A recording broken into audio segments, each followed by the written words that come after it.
Beruntung. Siapa orang yang beruntung?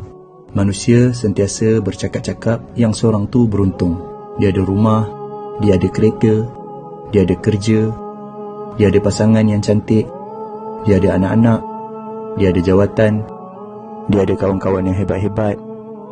Ni semuanya untung. Tapi hanyalah untung dunia dan tak perlu didengkikan. Yang beruntung, yang tahu bahawa baca 2 ayat terakhir surah Al-Baqarah dalam satu malam akan mencukupkannya, lalu dia pun amalkan. Yang beruntung, yang tahu bahawa siapa baca ayat Al-Kursi selepas setiap kali salat, tiada halangan untuk masuk syurga kecuali mati, lalu dia pun amalkan. Yang beruntung, yang tahu bahawa siapa yang baca ayat Al-Kursi masa nak tidur, dia akan ada penjaga daripada Allah sehinggalah dia bangun pagi tanpa didekati oleh syaitan. Yang beruntung, yang tahu bahawa baca surat Al-Ikhlas 3 kali menyamai pahala khatam Al-Quran Al-Karim, lalu dia pun amalkan. Yang beruntung, yang tahu bahawa siapa minta ampun untuk seluruh orang beriman, lelaki dan perempuan, Allah akan menuliskan 1 pahala bagi setiap seorang tadi, lalu dia pun amalkan. Yang beruntung, yang tahu, yang sebut Maha Suci Allah, segala puji bagi Allah, tiada Tuhan selain Allah, dan Allah Maha Besar, lebih baik daripada seluruh yang terkena matahari, lalu dia pun amalkan.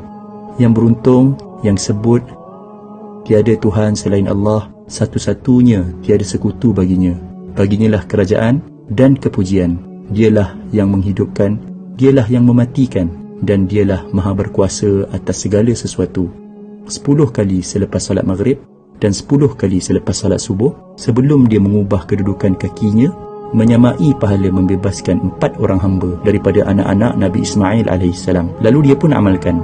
Yang beruntung, yang tahu, yang siapa yang sebut ketika mendengar azan, Ya Allah, Tuhan yang menguasai seruan azan yang sempurna ini dan salat yang didirikan, kurniakanlah kepada Muhammad kedudukan yang tinggi dan terpuji, dan bangkitkanlah dia di kedudukan yang terpuji yang telah engkau janjikan.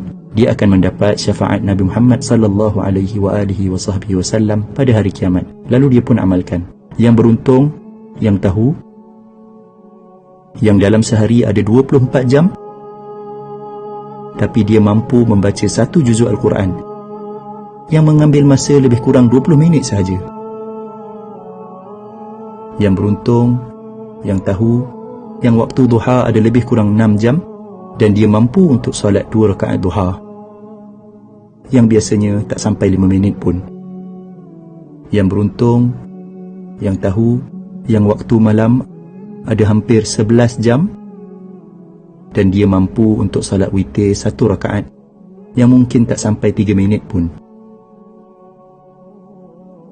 Yang beruntung, yang tahu, yang siapa yang sebut Maha Suci Allah dengan kepujiannya 100 kali, dosanya akan diampunkan walaupun banyak seumpama buih di lautan, lalu dia pun amalkan. Inilah dia orang yang beruntung.